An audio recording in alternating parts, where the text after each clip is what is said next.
You're listening to the Allman Report on NewsTalkSTL. Good evening, everyone, and welcome to the Thursday evening edition of the Allman Report here at NewsTalkSTL 101.9 and 94.1. Really pleased and privileged to be with you all. Day 2 of the new golden age. And now we're going to get down to some brass tacks, right? I mean, I know they're talking about cabinet positions and things like that, but there's something that you need to hear from General Michael Flynn about some other things that absolutely need to happen. The transition team and others need to focus on what happens the Friday that President Trump takes office. And that's going to be a biggin. And it is very complicated, but not really that complicated.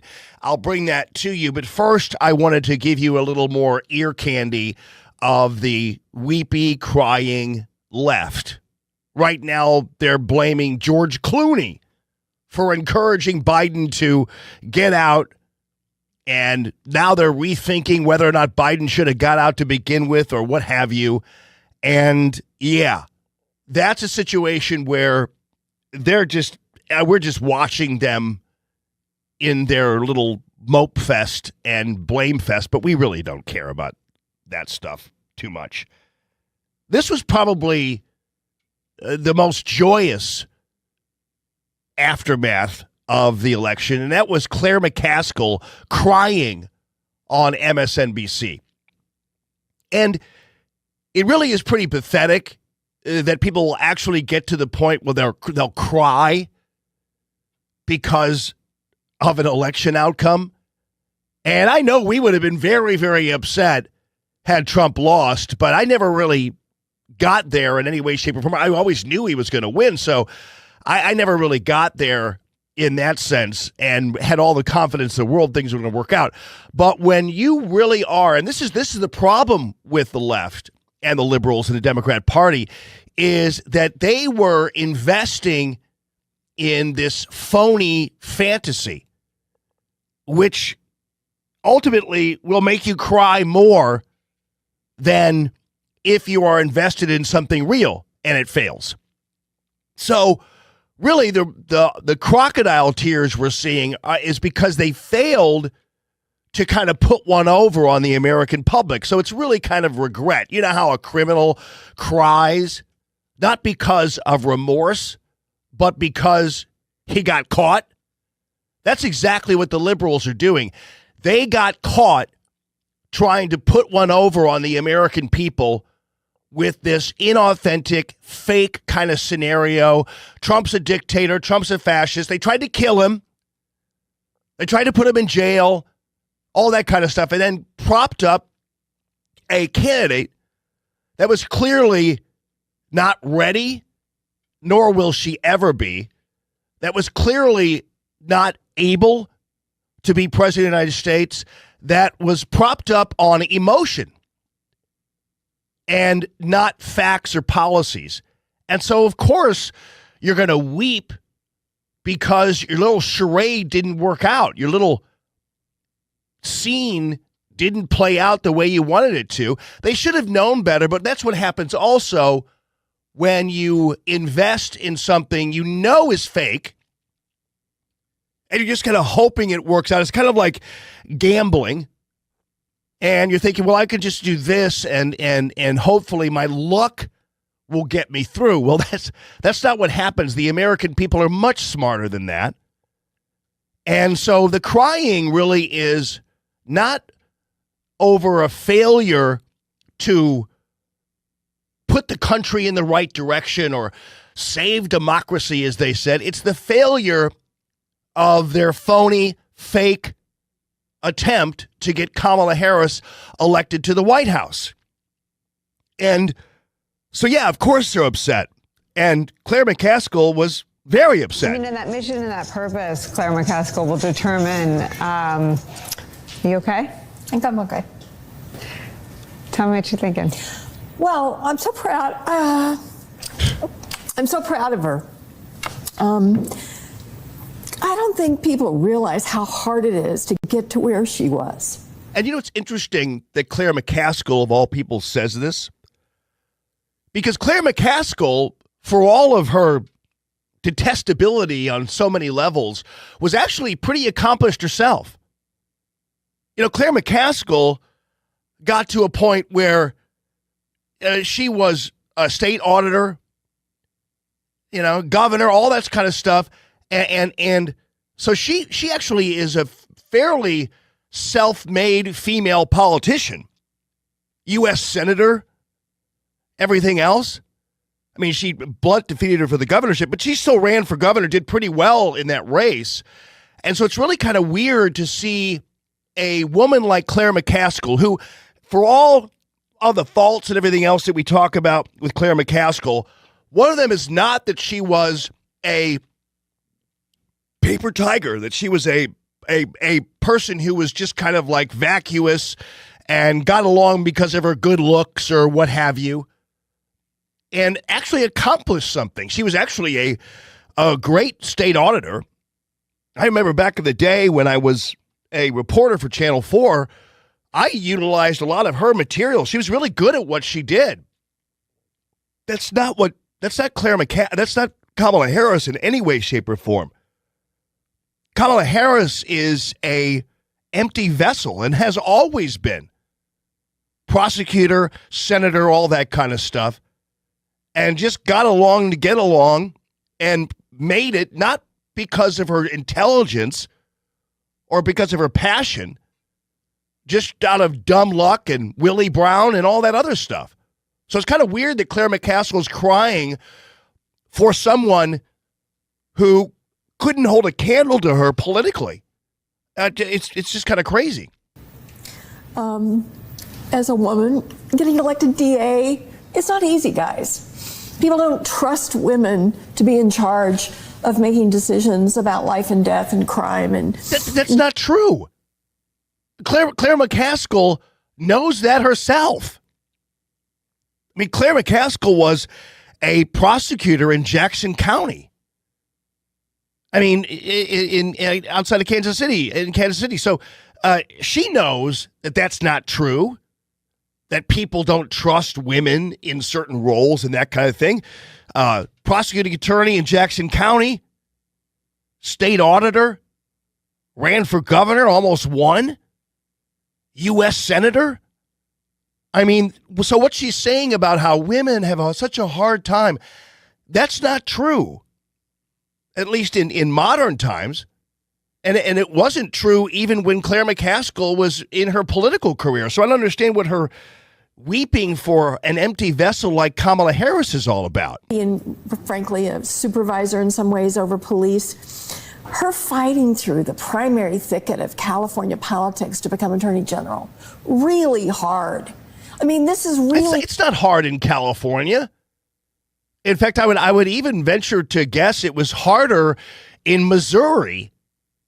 I'm not saying that Missouri's backwards or anything, but California, come on. It's not hard to get elected as a female in California. Nancy Pelosi, Barbara Boxer. I mean, come on. So I don't really know what she's weeping about here. Hard stuff. For her to be selected as vice president after what I think she would tell you was a very disappointing presidential race. It was not a disappointing presidential race. It was a bad one. She basically came in last, which is something anybody can do. I could have come in last. Right. I always think about that when I look at,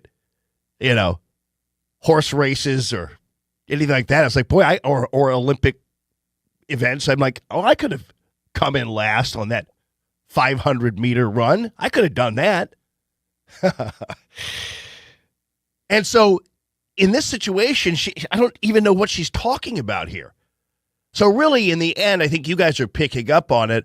What she's crying about is the failure of her party and all of the left-wing kooks on MSNBC to trick the public into thinking Donald Trump was some kind of Nazi or fascist or whatever.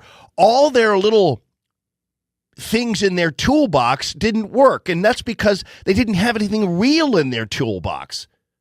So really what she's crying about is the failure of her party and the left wing to hoodwink the entire United States of America. I think she kind of lost her footing and was listening too much to consultants, frankly, and it didn't really exude who she was. Yeah, yes, she did. And the fact of the matter is, the reality is that Kamala Harris would be nowhere in that presidential race without consultants. Oh, she listens to consultants too much. Well, that's because she had to have consultants because she didn't have a brain and couldn't think for herself and wasn't an authentic individual. So this little cry fest is something. Wow. And then to be vice president and to not do anything. Into the most difficult situation in the world, where she had to be completely loyal to Joe Biden and respectful of the fact that he had chosen her, but yet maneuver in a situation. I mean, such political skill. It is just inspiring. People who don't understand what she had to do. I have to tell you that, again, I'm going to give Claire McCaskill another compliment here, because for Claire McCaskill to be weeping about the failure of some political skill of a person who did not have political skill, and Claire McCaskill, who absolutely had political skill, for all of her faults and all of the ways in which we disliked her policy-wise and everything else, one thing that she did have is skill. I mean, she managed to beat Jim Talent in that U.S. Senate race, which, took a lot. Obviously, it didn't hurt that they were blaming Jim Talent for the Iraq War and all that other stuff. But nonetheless, I mean, come on, Claire. You're 100 times more politically skilled than Kamala Harris. In fact, I would even say, as much as I kind of hate to say it, you probably would have been a better presidential candidate than Kamala Harris.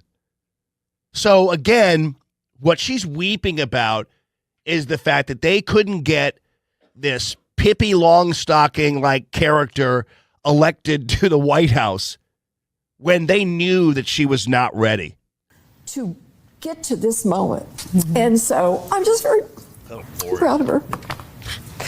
Allman, I mean, I'm not mean. I don't like to see people cry. And if people are very emotional, whatever. But I think that this is along the lines of crocodile tears for Claire McCaskill. And it really is because she and her ilk didn't grab power the way they normally grab power, which is through bullying, lying, misrepresentation, and, of course, the use of the news media to advance and fill in the blanks where they had plenty of them. And Claire McCaskill knows that if it weren't for the MSNBC crowd, NBC, CBS, ABC, and all the others, Kamala Harris would have had nothing. When she ran a campaign adjacent to the people campaigning for her in the media, they were only basically floating devices for her, life jackets for her. And it failed. And that's why Claire is crying. I don't want to. This is great. And then Joy Reid's up there and everything else. And so they're all looking for all these other answers, and they're all the wrong ones. They won't give Donald Trump the credit. They won't give the American public the credit for having common sense. And indeed they did at a point where not only did President Trump win the Electoral College. By the way, I missed it by one Electoral College vote, Ethan. I said it was going to be 313. It wound up being 312. What a landslide. And yes. What a good guess, too. And yeah, right. And it wasn't, I will give myself a little more credit. It wasn't really as much of a guess as it was a knowledge of how things were rolling in the people, but it was kind of a guess, too, in some ways. But the fact of the matter is, and then he wins the popular vote, which I adjusted my viewpoint of that. A month ago, I was saying, well, he might not win the popular vote, but he'll win the Electoral College. And then about 2 weeks out, I'm thinking, no, it looks like he's going to win the popular vote, too. And no Republican has ever done that in, 25 years? I have no idea. It's been forever. And so this has been fun. And now, of course, with all the recriminations, now we're seeing people hitting the streets all over the country. It's only going to get worse as we head into the inevitable inauguration day. And I'll bring you all that. More importantly, on the other side of this, I'm going to bring you the advice from General Flynn. And this is more of a deeper look at what really Donald Trump needs to do day one when he takes office. And it'll be not unlike Andrew Jackson when he had one election stolen from him, came back in 1828, and boy, was he hopping mad. And that's where the idea of to the victor go the spoils, he created what's called the spoils system. He came up to D.C. and fired everybody, took everybody out. And that's exactly what Donald Trump should be doing. And in fact, General Flynn lays it out there on a number of different levels. And so I'll bring you that. Want to also bring you the news coming from Newstetter's Fine Jewelry right there at Doherty Ferry and Big Bend.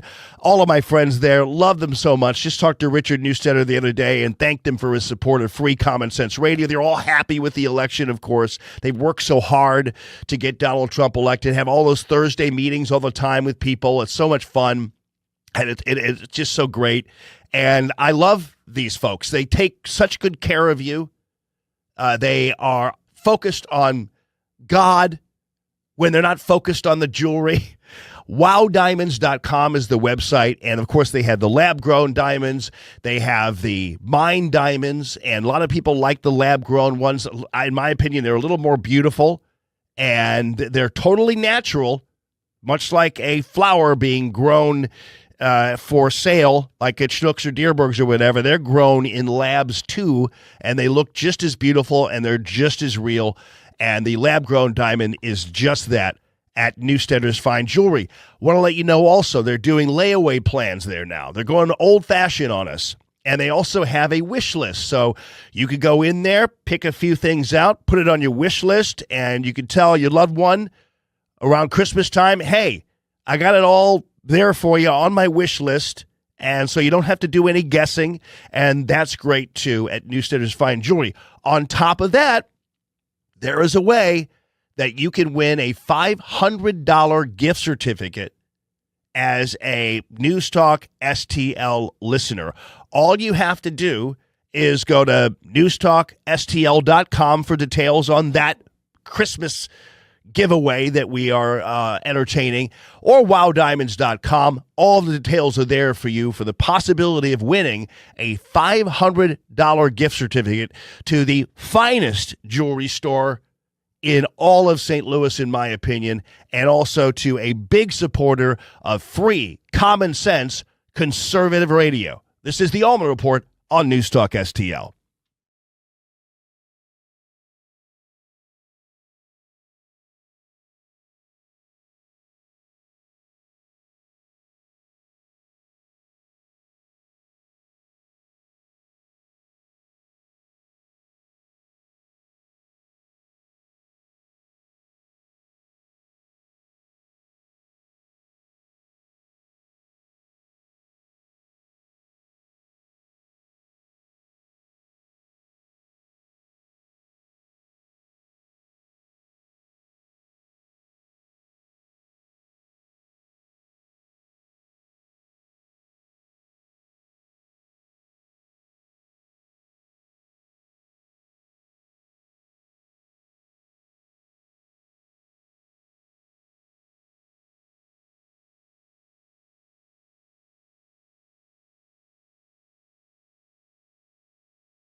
You're listening to the Allman Report on NewsTalkSTL.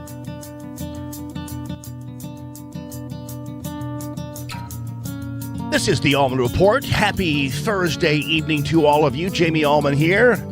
Pleased and privileged to be with you on this fine fall evening.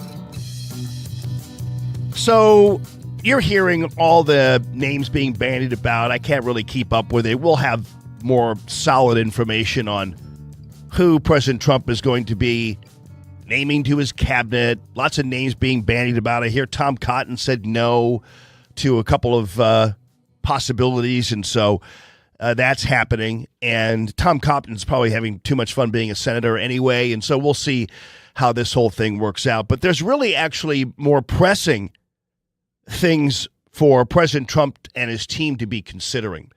So I want to go back to Andrew Jackson. And, you know, Ethan, you'll like this. Let me see if I have a bunch of ones in my pocket, of course. But I know I have a 20 in here somewhere. Okay. So this is interesting. This will be interesting for you. Do you have a $20 bill in there too? I do. Good. Okay. Pow. See? The independently wealthy Ethan Valencia. So Andrew Jackson, of course, is on the $20 bill. And before I get to actually what's on the back of the $20 bill as relates to Andrew Jackson, because it does have pertinence to the historical rapaciousness of Andrew Jackson. So 1824, Andrew Jackson basically wins the presidential election, but it is somehow bounced back into the House. He was running against John Quincy Adams.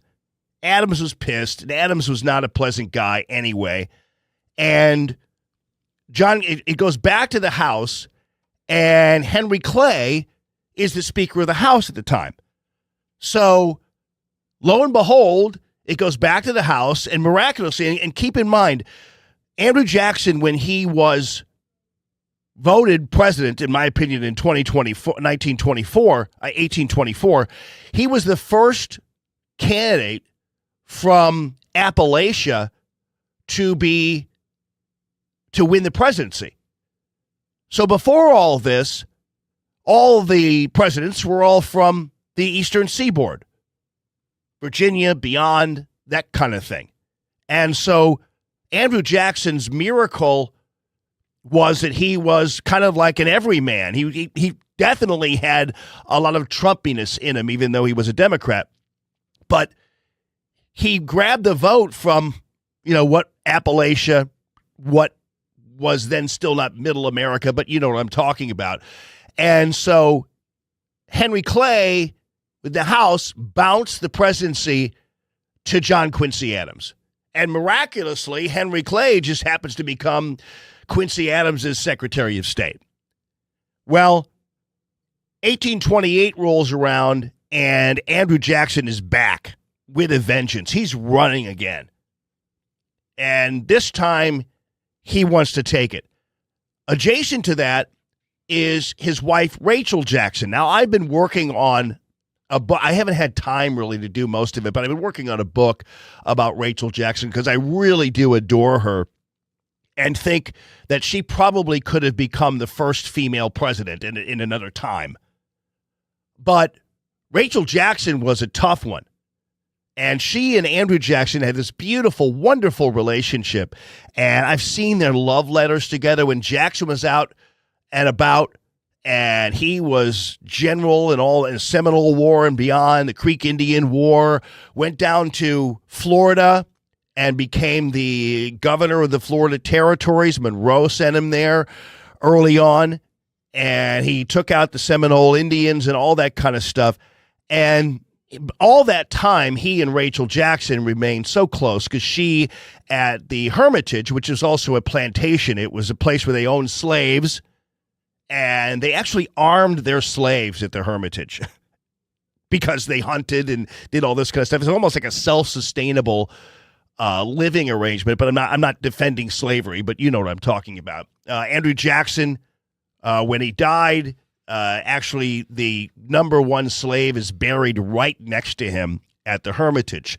So throughout this time, it got really bad for Rachel Jackson because they accused her. It was the first time that a candidate's wife was ever brought into the mix in terms of a rough and tumble campaign. And they basically accused her of being an adulteress because she got divorced early on, and the guy who divorced her, or who she got the divorce with, never, and at that time, men were the only ones who could file papers and do that kind of thing.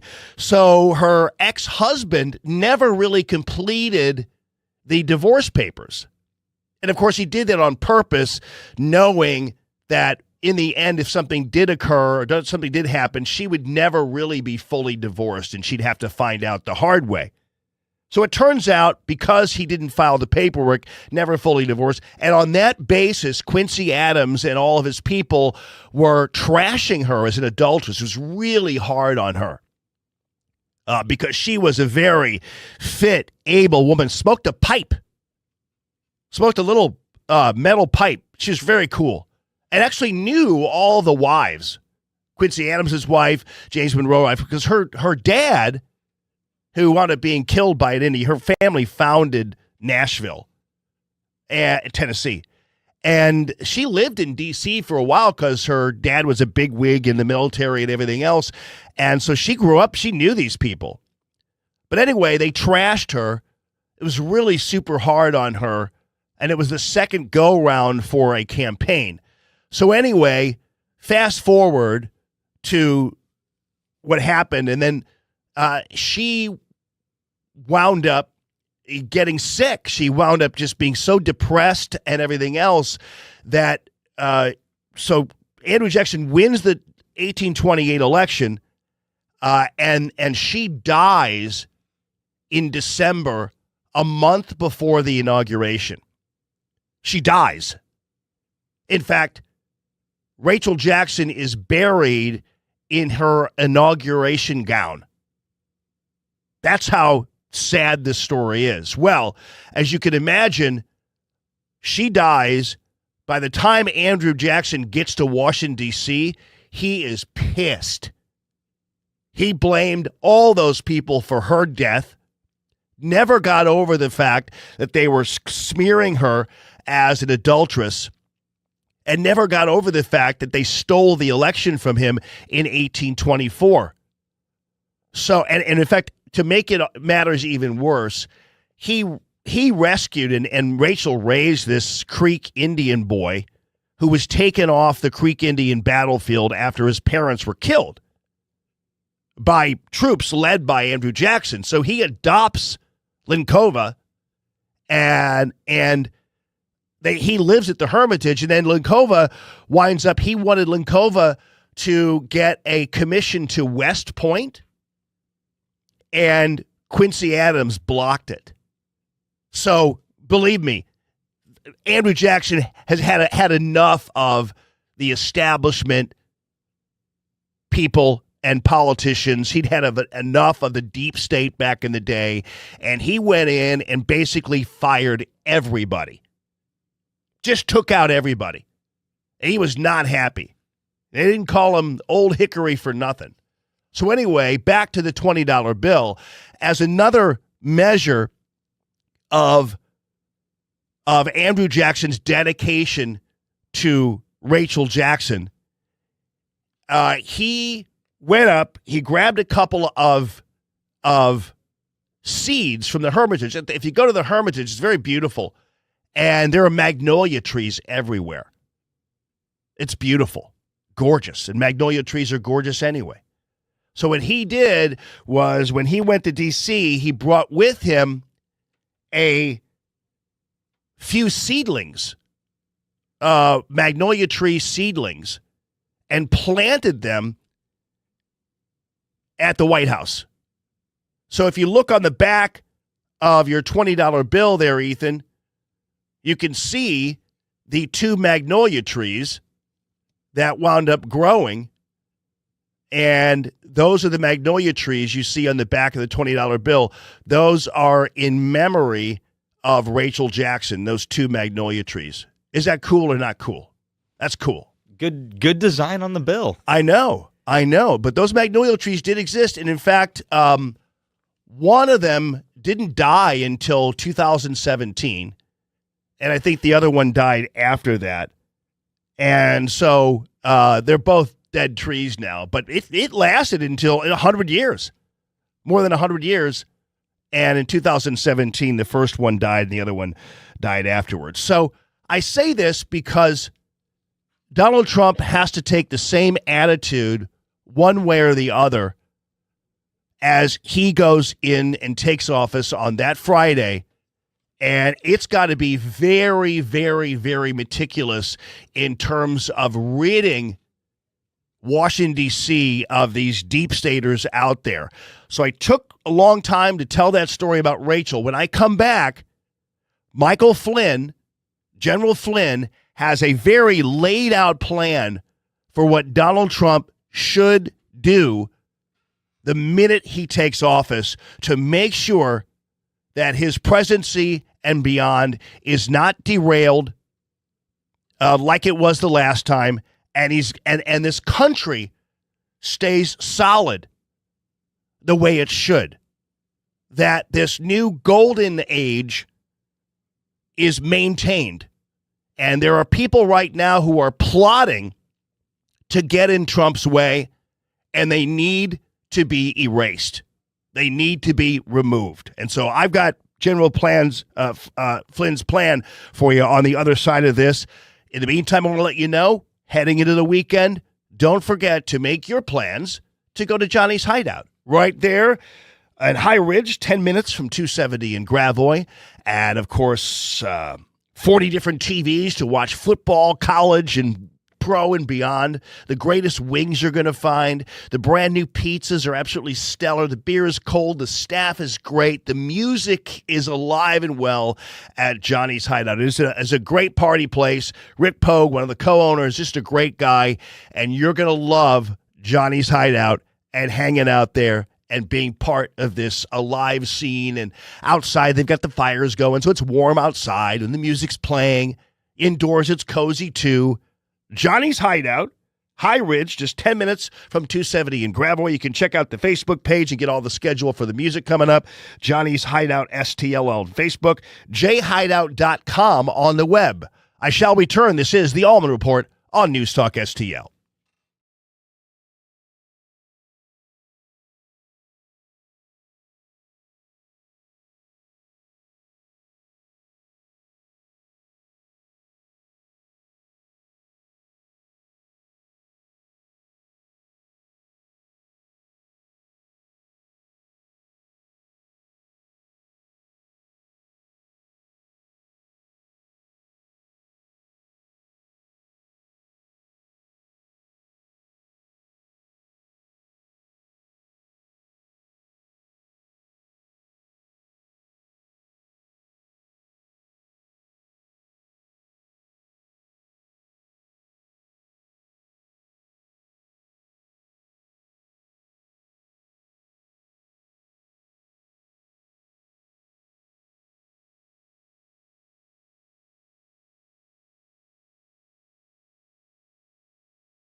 You're listening to the Allman Report on NewsTalkSTL. Good evening, everyone. This is the Allman Report on NewsTalkSTL. Happy Thursday evening to all of you and yours. And I love that somebody's thinking about this because we're talking about, today the news assembling a cabinet and doing all this kind of stuff. And I get all that, and it's important stuff, and we get it. But something is looming that is as important, if not more important, and that is for President Trump to be able to fumigate the deep state and the people who are going to do harm to him. As General Flynn has said, they've already tried it a couple of times. They're going to try it again between now and inauguration. Job number one is for Trump to stay alive. I'll let you hear that. And that's something we don't really want to talk about necessarily because, it's a little dark and dreadful, but it's real. And there are people plotting now, if not to kill President Trump, to definitely derail and keep him from bringing us into this new golden age that he has been talking about and that we all elected him to do. So General Flynn is on the War Room with Steve Bannon, and this stuff is really, really, really important.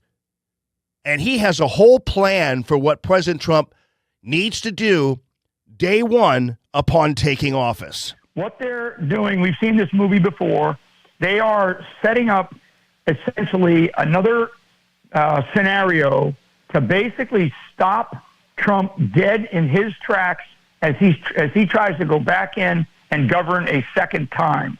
And one of the things that he's going to have to do, and that's why I say great victory last night. I mean, I'm hoarse because of all the talking and the podcast and all that stuff. But that was just like I say, it's D-Day +1, folks. In order to achieve the victory that we need to achieve to get this country back on the rails, because we're still off the rails, is we have to fight through and understand what these people are going to do in the next 2.5 months. Trump ought to put maximum pressure on people like Speaker of the House Johnson, and the plan to go in on day one. And I ain't talking about, Steve, I remember your whiteboard where you had listed everything on there, the promises made, promises kept whiteboard, I call it. And this is beyond that. Day one, Trump takes the reins of government as the president of the United States. There has to be immediate action, right? Immediate action drills, we call them in the military. And some of those are going to have to be, and so these are things that are going to have to be planned and strategized between now and then. But these are things like going in and eliminating whole cloth people that are in senior executive positions, senior intelligence positions. Most people in America have no idea what's called a HQE, or highly qualified experts, that are people that are hired. And this administration is going to hire a bunch of people just like Obama did, stick them into key slots, and they're going to block and tackle, every single day. Those people have to be eliminated. I mean, what he's saying is, and Obama did this too. Obama did this too before Trump took office in 2016.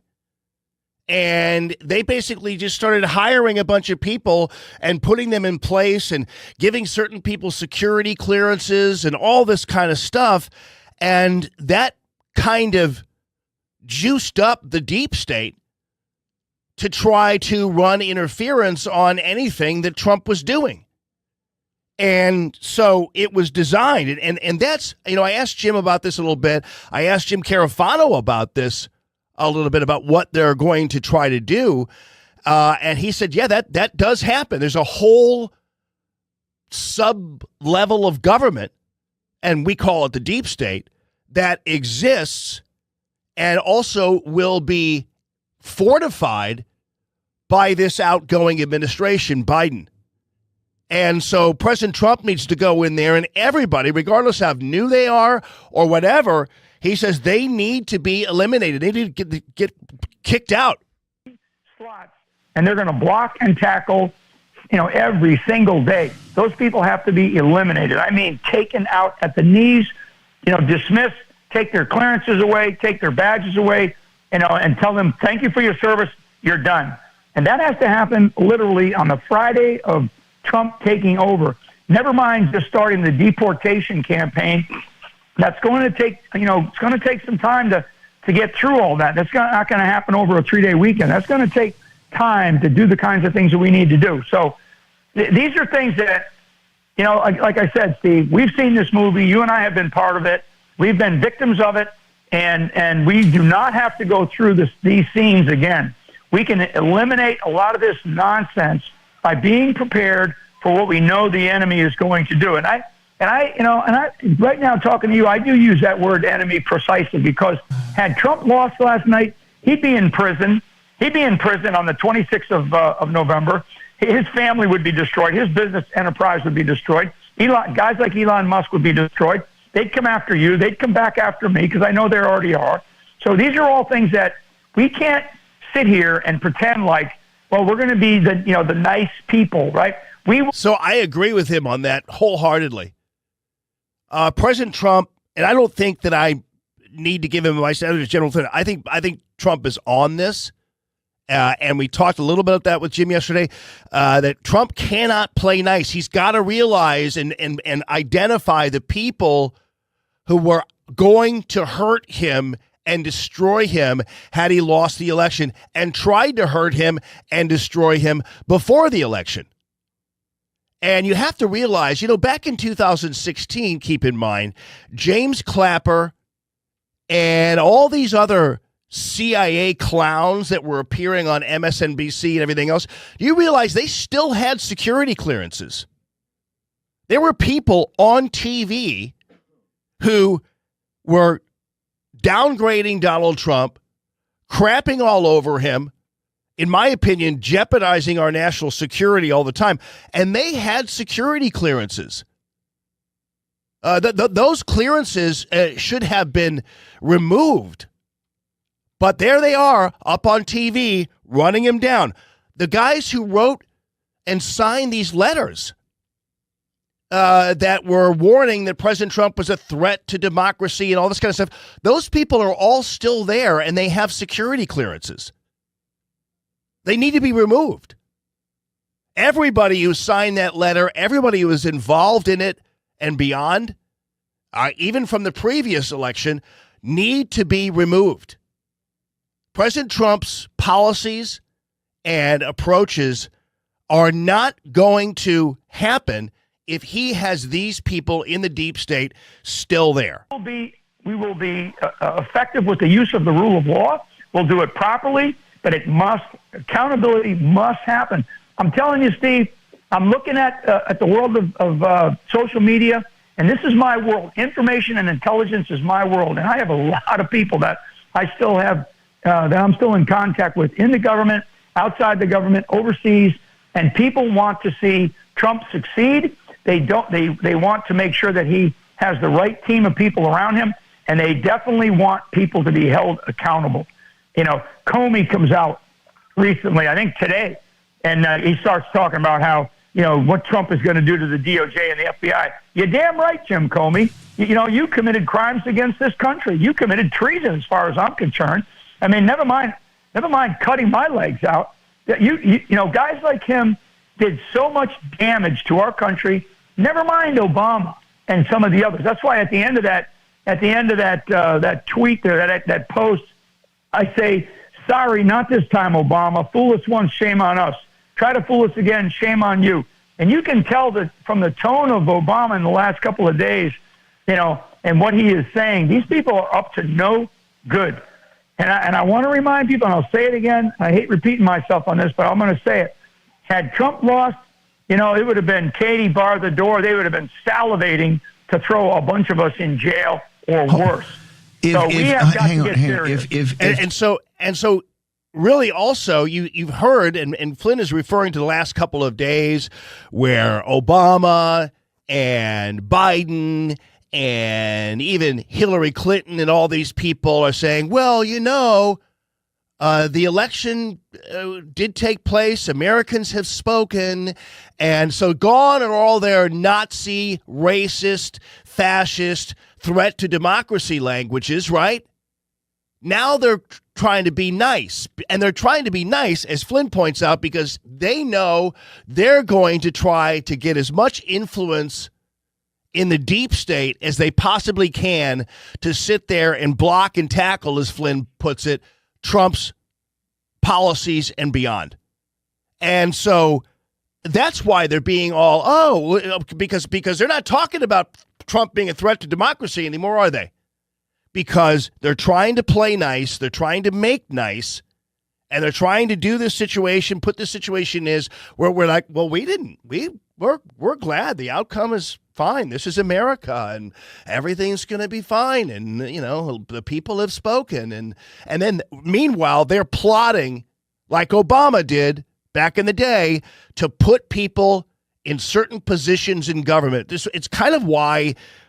I know Pompeo's name has been listed as a possible Secretary of State or whatever, and I'm thinking, man, I hope Donald Trump doesn't do this.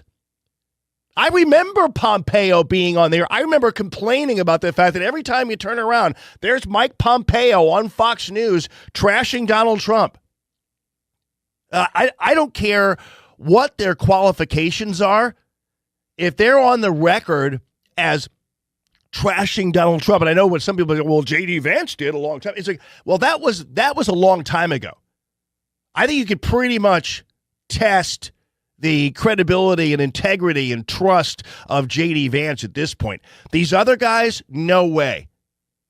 And I will tell you, I will be very disappointed and a little worried if President Trump decides that he's going to invite Mike Pompeo back into this administration. I realize people are like, well, Trump demands loyalty, but he doesn't loyalty to anybody else. It's like, baloney, stop it. I think the loyalty test must be made on everybody. And I'm not talking about just obviously at that level of the cabinet. I'm talking, as Mike Flynn points out, all these people in the intelligence community, in the federal law enforcement community, Homeland Security and beyond, they need to be eliminated. They need to be erased. They need to have their security clearances taken. Comey still has one. And all bets are off. And as Flynn points out, we'll go by all the rule of law and everything that we need to do. This isn't just, kind of going to be something that we're going to do extrajudicially, but it has to be done. And I totally agree with him. It's vitally important, and I'm glad Michael Flynn is speaking out. This is the Allman Report on NewsTalkSTL.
You're listening to the Allman Report on News Talk STL. Jump in the neighbor's pool, it felt nice. It felt so nice. Good evening, everyone. And happy Thursday to all of you and yours. This is the Allman Report on News Talk STL. So this is like a nightmare, really. It's kind of like a horror story, you know, for a lot of people. And Ethan, I think you'd be attracted to this because it's just like one of those stories that we've always been afraid of, and that would be escaped experimental monkeys running around everywhere.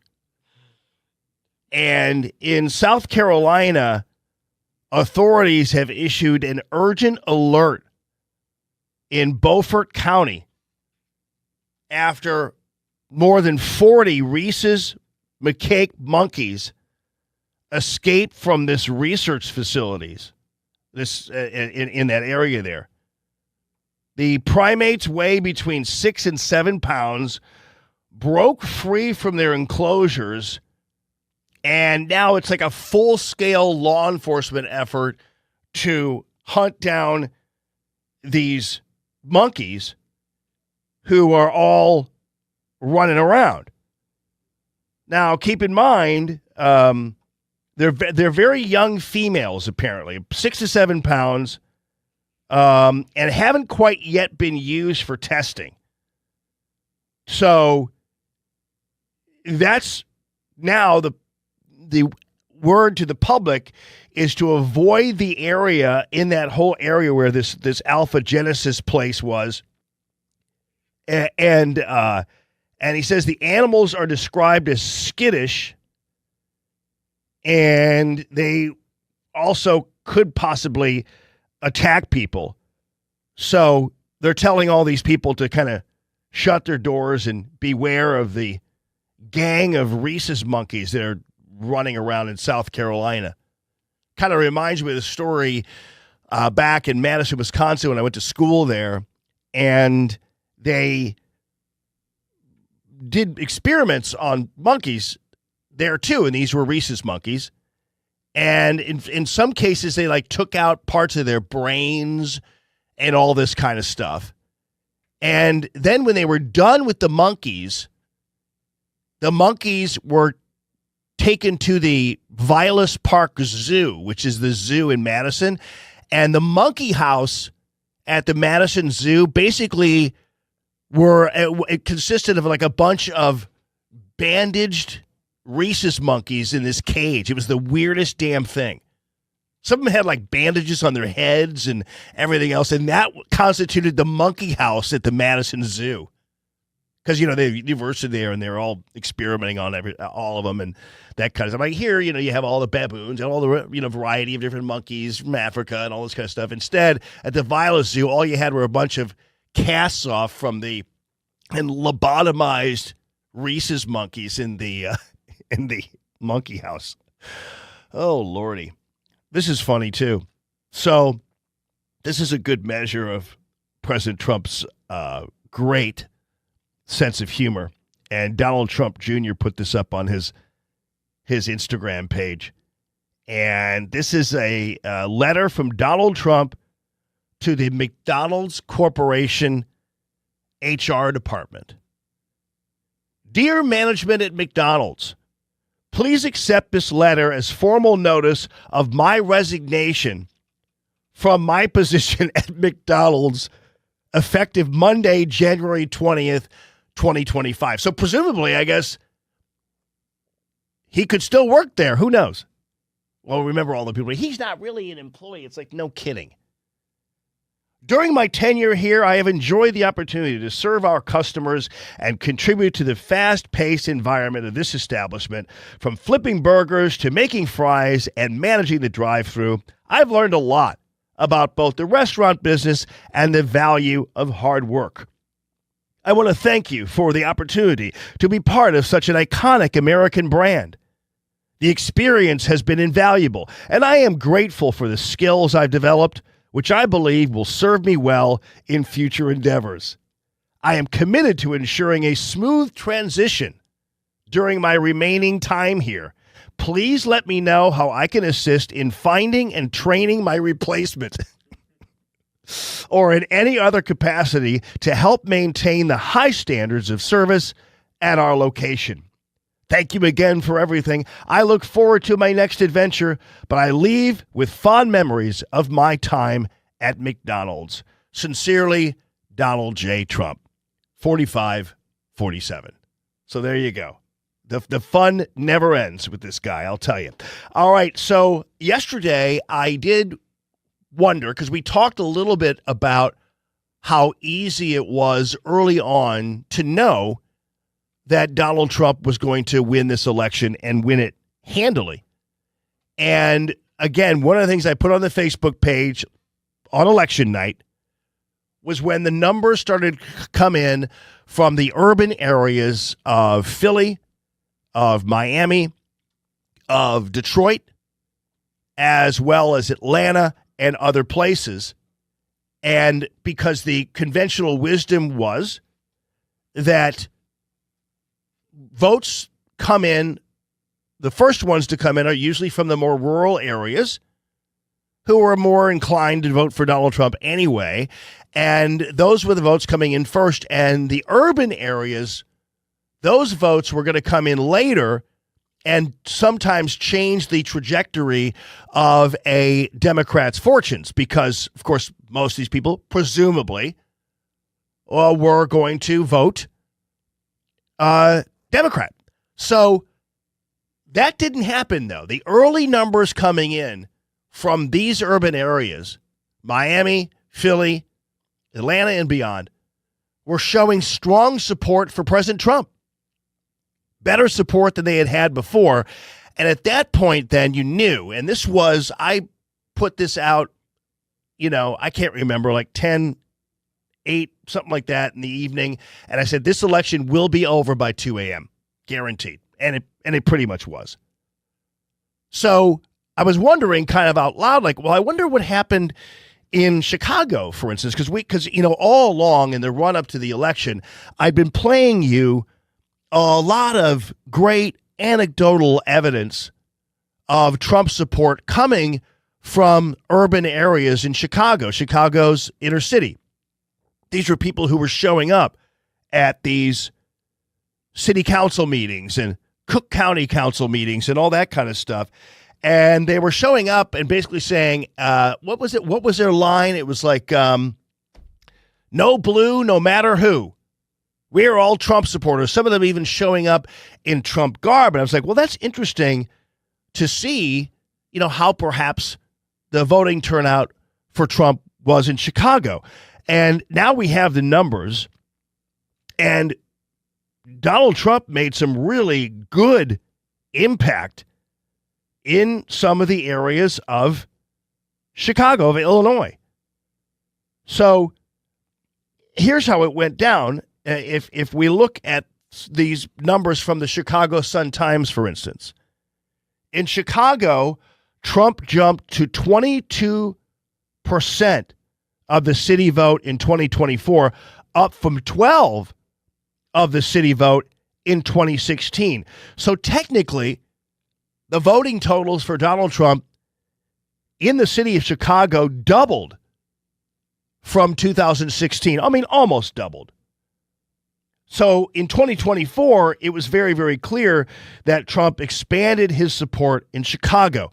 And of course, and all those other inner cities that I mentioned, and all of this because, almost specifically because not only of the economy, but also of the border problems and the border being open. And what happened is it wasn't just the border states that were suffering because of all the illegal aliens around. It was actually these inner cities like Chicago, to the point where even some of the Chicago gangs, the black gang members, were afraid of like these Venezuelan terrorists. He said, those people are crazy. And then on the other hand, too, you had shelters and recreation centers and all this kind of stuff occupied. People were replaced by illegal aliens. Access to certain kinds of handouts, access to certain kinds of government help They were having to compete with illegal aliens. They were resenting it. The crime problems increased in those areas, instability all around, homelessness, everything. And so those people reacted. And invariably, it looks like the vote totals doubled among people in the inner cities, including Chicago, which is really phenomenal. Then we had also this huge growth in the younger male vote, 18 to 29. And we're seeing some numbers that show that there was a 29 percentage point shift to the right among young men 18 to 29 from 2020 to 2024. Almost a 30 percentage point shift to the right among young men 18 to 29. Pretty incredible. And of course, anecdotally, I told you about my son Aiden. Arizona eventually went for Donald Trump, although the Kerry Lake race is still in a state of flux. So we're trying to figure out how that's going to go, and they're probably trying to figure out how to steal it from her there. But Trump won Arizona, and of course, Aiden is at ASU, and he and the entire Greek community were all big-time Trump supporters. In fact, they had a party last night celebrating the Trump victory, and it was all over campuses, everywhere. This is Auburn University, where they were going crazy at the university level, and having a fun time and rallying and everything else at Auburn University, of all places. Well, not of all places, but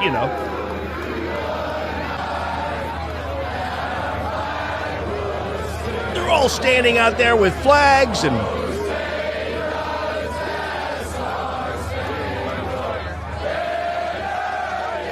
by the way, these were young men and young women with their hand over their hearts, all singing collectively.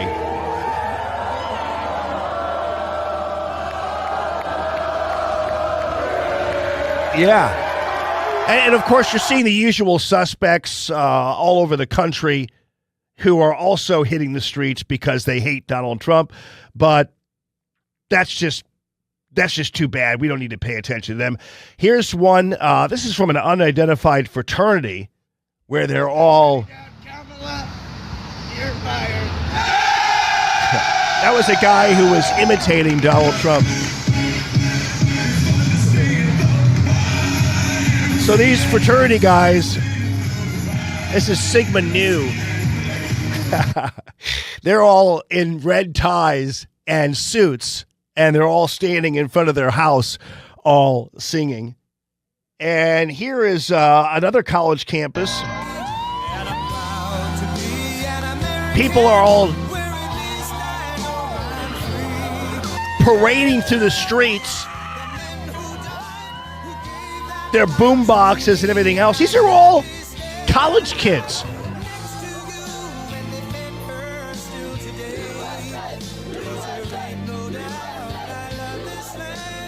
I mean, this is so great and so fulfilling and representative of this 29 percentage point shift among young men. But this is Gen Z, man. This is the next generation of the American people. And they pretty much voted straight red. Pretty much. And there's another video on TikTok from a college campus. And this is at CCU. I don't know why.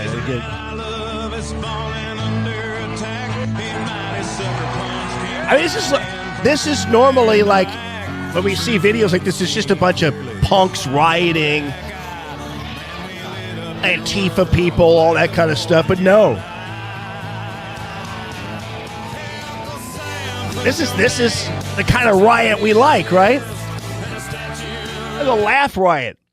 I mean, this is an amazing shift, and what's incredible is this an amazing coalition of people who voted for Donald Trump. So you have the people in the inner cities of Chicago, Philadelphia, Miami, who voted for Donald Trump, and you send it all the way over to the other side of the spectrum, if you want to call it that, to all of these college students on campuses everywhere who also voted for Donald Trump.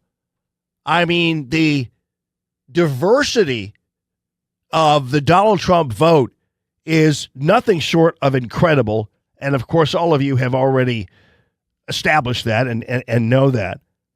And there was, in Chicago, near the Trump Tower, this big, massive demonstration. These are usual suspects,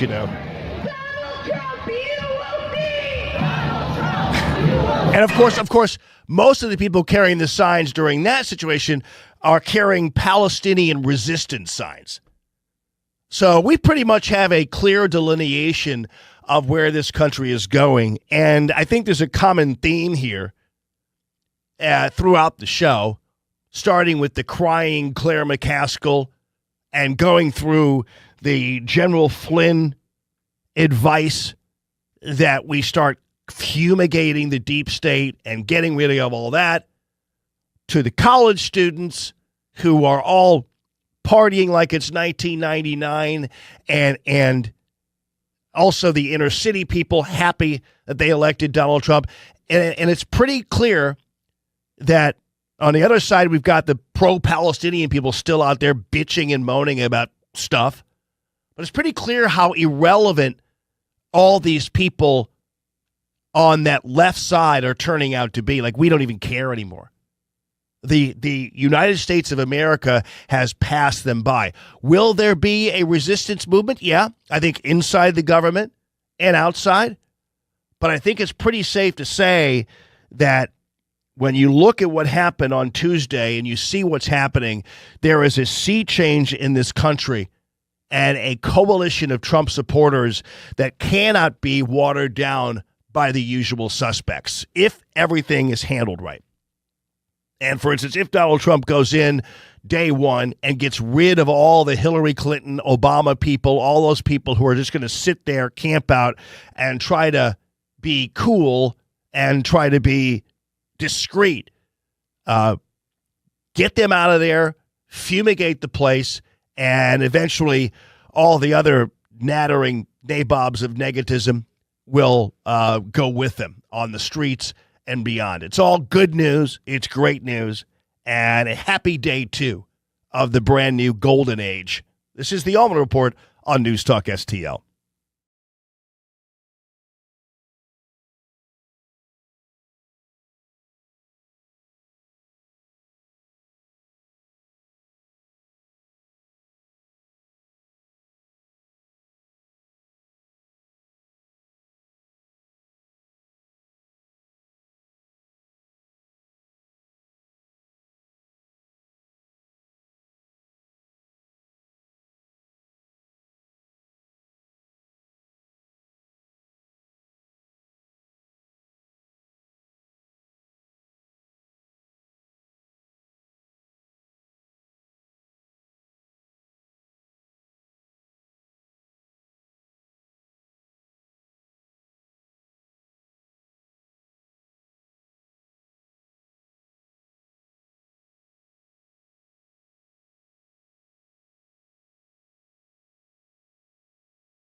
You're listening to the Allman Report on News Talk STL. Good evening, everyone, and happy Thursday to all of you. This is the Allman Report on News Talk STL. I mean, I don't know why I'm playing Chariots of Fire. I have no idea. You know Chariots of Fire, Ethan, or are you too young for that? Oh, no, I know it. Well, as a song, it's been used in so many other places. Usually like as a mockery, right? Yeah, it's usually ironic or funny. Yeah. Like I see Chariots of Fire videos where the people are running. It looks like they're running to each other to hug each other, and yet a guy and a woman passes them and hugs somebody else. Totally, or they trip. Yeah, right. Or they trip. Gee whiz, Vangelis, why don't you get right to it, man? Gee, the longest stupid intro I've ever heard in my life. And plus, when you get to the music part of itself, it's like, it's not even, why were we waiting for it? It's like, very simple. I'm not waiting. I'm tired of that. He had his chance. He had his chance. It's kind of like there's not, well, maybe occasionally. I mean, I'm sure we could sit here and talk about musical intros and things like that were always worth waiting for. Like Love is the Drug is a good one. You hear the crunching glass and you do all that kind of stuff. I get it. But that's too long to wait. I don't like waiting anyway. So I never understood people who will wait 2 hours to eat someplace. Like I forgot about that restaurant at the mall all the time. Now that just escaped me. The Cheesecake Factory. I remember when the Galleria was still something and not a burnt out shell of a place, that they had one there. And I go into the mall, I always look at people and feel bad because they all were going to the Cheesecake Factory and sitting, around those leather round things in the mall hallway, waiting to eat at the Cheesecake Factory, and they'll sometimes wait like 2 hours. I'm thinking, what could possibly be at the Cheesecake Factory? I know their food's all right and good, but what could possibly be at the Cheesecake Factory that could be that good that you're waiting 2 hours to eat it? Like, would you wait 2 hours to eat at a place? I don't think I've ever done that. No. And I wouldn't. But, man, sometimes you end up in tight situations where you're trying to find somewhere to go and you're struggling to find parking because you wanted to go to the city and, So I've ended up waiting longer than I want to, but 2 hours is a long time. Well, I did wait at the Cheesecake Factory once, and it was maybe like an hour. But I was with the kids, and they were like almost like maybe 3-4 years old or something like that. And I went to the bar because as long as there is a bar there, I'll wait forever. I mean, I can't, but that's maybe the difference is that you're sitting there waiting to eat, but you're sitting like pathetically with 100 other people in the middle of a mall to eat. And I'm thinking to myself, well, why not? I mean, I could drink with one hand while I'm holding the baby, standing up at the bar, holding the kid, having a martini, and then waiting for the food. But that's the only way to wait is if you're drinking, if there's a bar. And I've done that before. I've even done that when the whole family goes.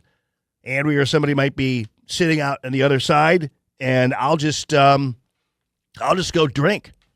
Don't you feel like restaurants are is it just me or are they too packed these days? Like it's. Oh yeah. Like if I want to go out on a Friday or Saturday, it's like I shouldn't have done that. Every time I think it. Every time I'm like, what the heck? Or you guys make reservations or whatever. I guess I should be doing that. All right. So speaking of music, so there's this thing on the internet going around, and it's a mystery that's finally been solved about a piece of music that was on a mixtape that appeared on the internet. The Rolling Stone even did a story about it. The Rolling Stone, by the way. Pfft, really? Back in the day, that used to be relevant too, but now because of their Trump derangement, young people aren't even reading the Rolling Stone anymore. But this was in 2019, and they reported on this mixtape that a German brother and sister uploaded online, and so it had a few popular bands like Ecstasy, and The Cure, and there was one song on there that remained a mystery the entire time. Nobody knew who it was, and they knew technically that it was maybe it was called Subways of Your Mind because they would talk about that in the song. But what they did was they went ahead and uploaded it to Reddit in 2019, and then people started to investigate, like, what is this song? What is this? What is this? Who is this?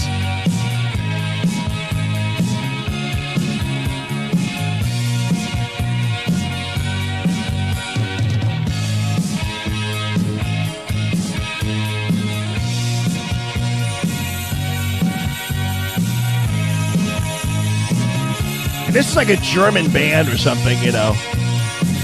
The music doesn't sound half bad, but then I don't know about the singing part of it. Like the wind, you came here running. I mean, it sounds so much like the 80s music we know of, you know. You know, all the flock of seagulls and the Thompson twins and The Cure and bands like that, but the music actually is pretty good. I'm a little bit, the guy's voice is going, I'm like, okay, but so anyway, they put it up on Reddit and apparently realized, as somebody posted on Reddit, I know what this song is. This song is called Subways of Your Mind. And believe me, this was something people obsessed about on the internet for a long time. Like, who is this? What is this? Nobody could figure it out. Well, it turns out this guy identified the band as FEX. I guess a lot of people back then were like, XTC, FEX. Whatever.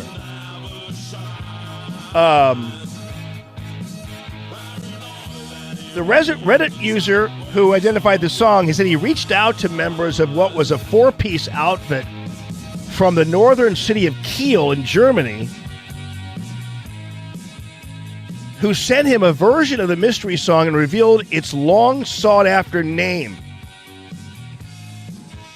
This is like the famous lost song. And so now the band members are going to try to reissue Subways of Your Mind and are trying to track down the original recording of the song, and I don't think they can find it. So I'm just thinking to myself, you know, because I know a lot of people, including your father there, Ethan, and other friends. Julie Matthews is another one. They love this kind of music. I'm wondering whether or not this actually passes the test. Oh, that's a good question, right? Because it sounds like, I guess you would call that new wave. Yeah, right? new wave. And, you know, not all new wave is good. We just kind of hang on to the stuff that was good, but a lot of it wasn't, you know, good if you go back and listen. I personally like what we just heard, and I'm going to download that. Yeah, the music is really good. Yeah, I'm going to. The arrangement's pretty cool. Yeah. And the guy, once you get used to it, because, you know, I mean, right, Depeche Mode and, you know, all those bands from that time, they didn't have perfect singing, but I'm not quite sure you need perfect singing for new wave, you know. No, I mean the vocals were. I mean, whatever. I'm into it. It's not. I wouldn't call him a good singer, but but the whole mix, you take it all, and it's pleasant. FEX, man. Yeah, who knows? Yeah, who knows how somebody had ever heard of them? Even I mean, like even like the B-52s. It's like if you see it at the side of the road. Oh my God, I love that dude. I love thinking about on his resume he puts singer, but does he even count? Yeah, it says 15 miles to the. I'm like, whoa, dude. But yeah, but it worked, right? I mean, it worked. So I'm no one to trash people's vocals. Sometimes things like that work out. I mean, listen, even if you go back in the day to like Lou Reed. I mean, Lou Reed didn't have the best voice in the world, but for some reason, when he sang "Walk on the Wild Side" and "New Sensations" and all this kind of stuff, it's like it's pretty good. It's like you can get used to it. And now I'm kind of like, after hearing it a couple times, I think I could probably be in your category there. It's probably one of those things where you never get it out of your head either. You just, everywhere you go, "Subway's off your mind." I couldn't tell what he was saying. I don't know if I could get that stuck in my head. Oh, I know, ladies and gentlemen. I want to let you know, I'll be back. I've got some really funny little facts and figures about election outcomes and polls, and everything has been turned upside down. It's no surprise to any of you guys, but I'm going to bring it to you on the other side of this. In the meantime, I want to say, hey, Grasser Electric, thank you so much for being such a big part of the Allman Report and free common sense conservative radio. Thank you for supporting me throughout the year, Shane Grasser and your team. You guys are the best. Grasser Electric, that's grasserelectric.com for all of your electrical needs. Doesn't matter what job too big, job too small. They're going to make it all happen for you and do it in the best way. And they do not only commercial electricity, but also residential as well. And so they'll be able to get it all done for you at Grasser Electric. That's grasserelectric.com. Thank you, Shane Grasser and Sean, who's the one who comes to my house. But they've got a whole team ready to come to your place and get that honey-do list taken care of so you have more time to spend writing your novel. Doesn't matter what it is. It's grasserelectric.com. They'll get it done for you. This is the Allman Report on NewsTalkSTL.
You're listening to the Allman Report on NewsTalkSTL.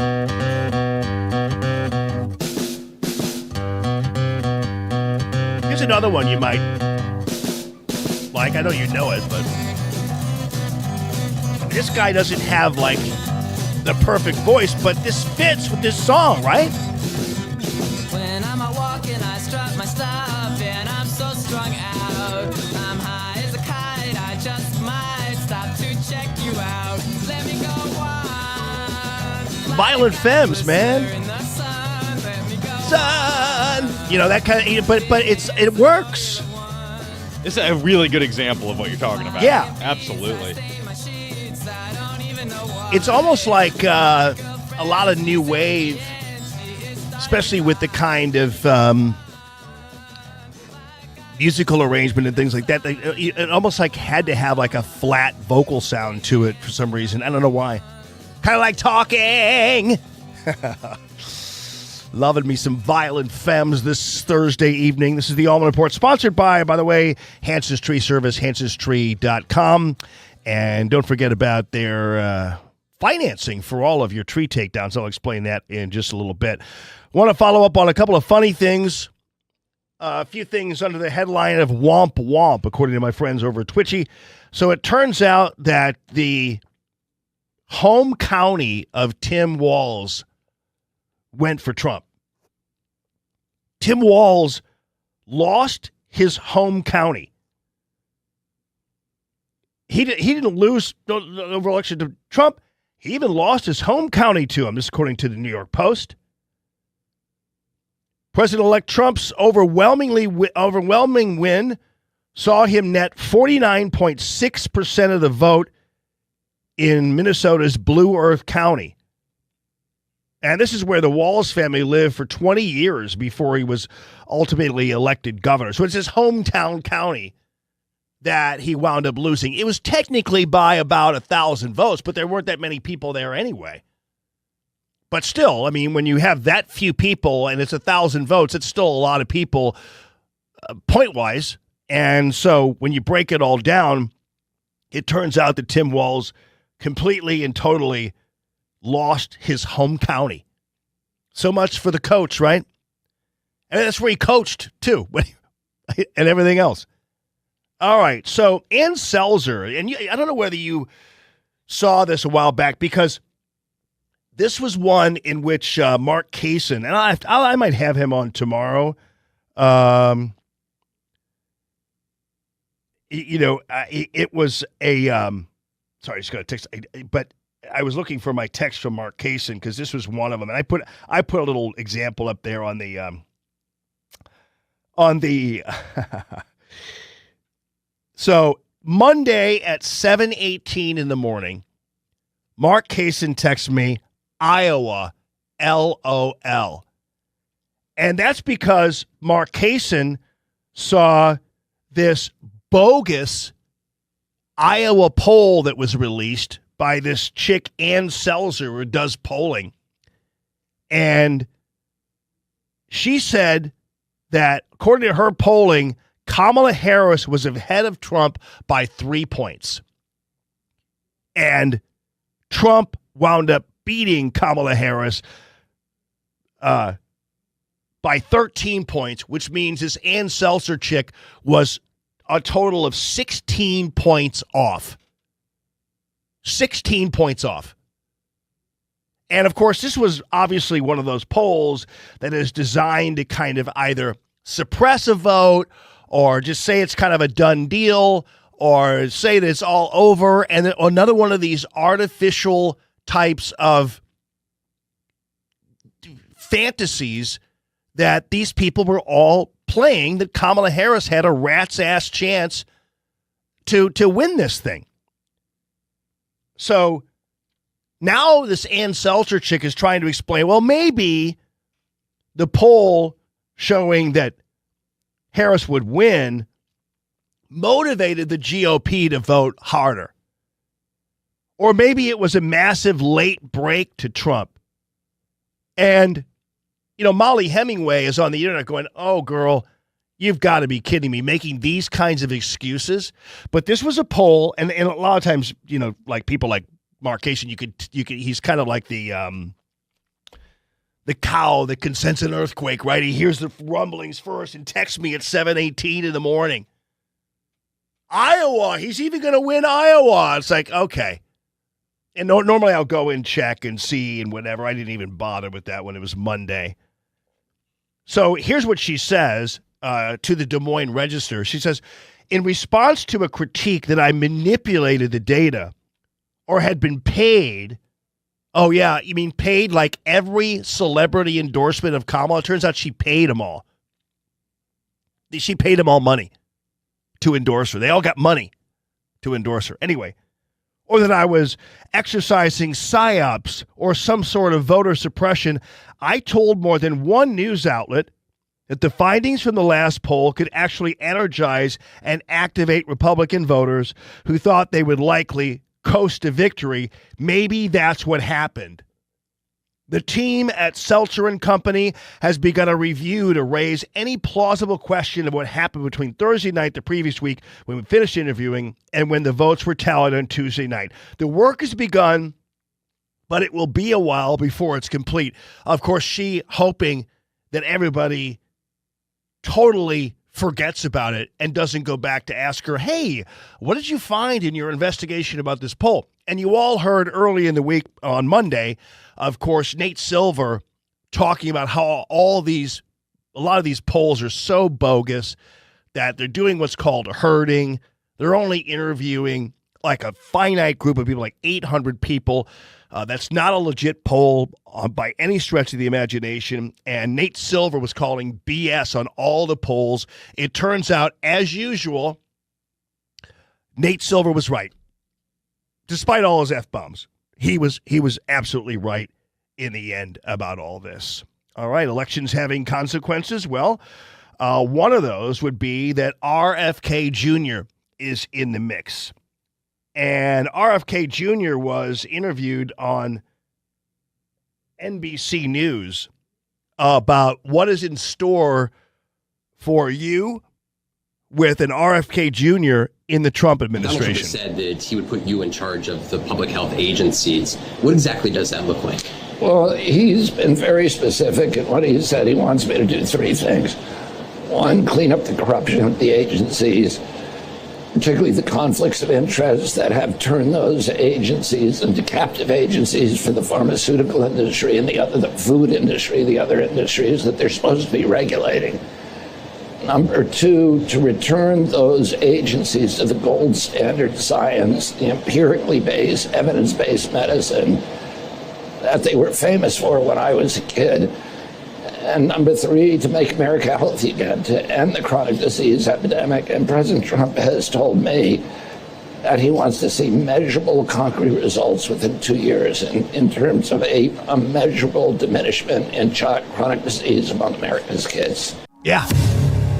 So that's what is in store, and it's also going to be a war against Big Pharma, which is going to be very interesting since the pharmaceutical industry is the main bankroller of political candidates in Washington, D.C. They're the number one bankroller of political candidates. So we'll see how all of the politicians dive for cover as they ultimately might have to be part of holding Big Pharma accountable, not only for its outrageous drug prices, but for the fact that it is trying to lobby against any other formulation of alternative medicine on the planet. I was talking to a woman the other day, I'm going to have her on the air, I believe, next week, who is part of a new stem cell patch therapy that is apparently amazing. You can wear it. It solves migraines. It's great for PTSD. It's great for joint pain, all this kind of stuff. And yet the FDA absolutely won't approve it.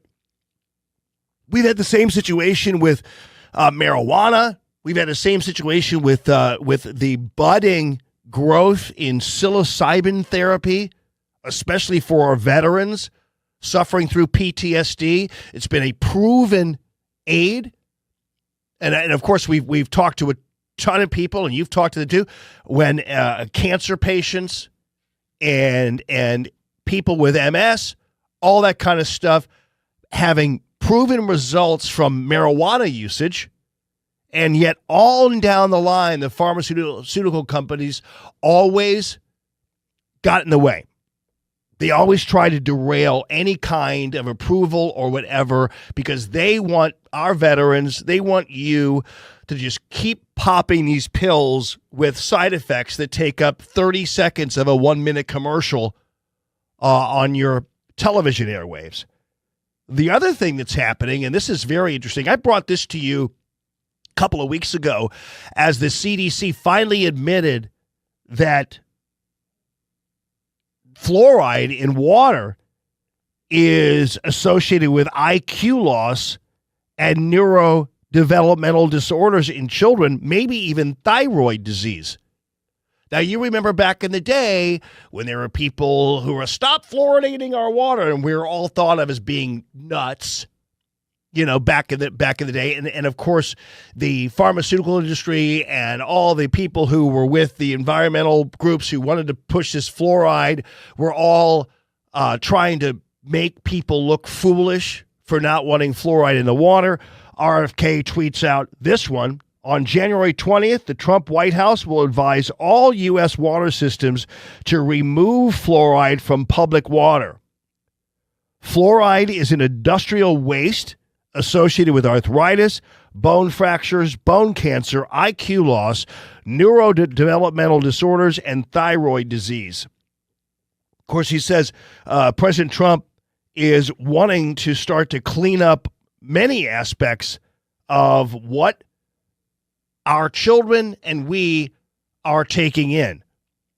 He says Donald Trump and Melania Trump want to make America healthy again. And that's a big deal. It's going to go right down to even food additives and things like that. Oddly enough, back in the early 90s, I did a whole story about the chemicals in cosmetics and in food, even in candy and beyond. The confectioner's glaze that makes a gumball shiny is actually really super bad for you. And not only the dyes and all the other additives in food and all that kind of stuff. And the main source of my information was none other than Michael Savage. You guys remember Michael Savage? Well, back before he was a radio host, he was an author and exposed all this stuff. And this was in the early 90s that we're putting on our skin or that we're eating that ultimately is harming us. Cosmetics, oh my goodness. On a lot of different levels. There are poisons and formaldehyde in cosmetics and things like that that are really harming people.